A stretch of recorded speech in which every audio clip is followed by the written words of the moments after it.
La couleur du bracelet est claire. Cet enfant est en malnutrition. Sous ces tentes médicales installées dans le sud de la bande de Gaza, des docteurs multiplient les tests, la circonférence du bras. Et les cas explosent. Chez les moins de 2 ans, 1 enfant sur 6 n'arrive plus à se nourrir dans l'enclave. On est de plus en plus faibles. Mes frères et sœurs sont tout maigres. Avant, ils étaient en meilleure santé. On a détruit nos vies. Mon enfant pleure constamment. Je ne peux pas le nourrir ou même lui donner de l'eau. Rien, pas de nourriture, pas d'eau. C'est très dur de vivre ici. Dans les rues de Gaza, distribution de nourriture gratuite, les files d'attente s'allongent.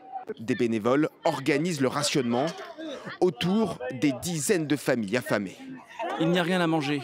Là, c'est des lentilles, mais avant la guerre, on avait du poulet, du riz, enfin plein de plats délicieux. Maintenant, on survit avec des boîtes de conserve.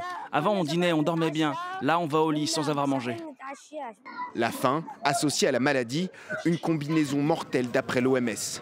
L'organisation, qui établit à 90% le taux d'enfants gazaouis de moins de 5 ans, atteints d'une ou plusieurs infections.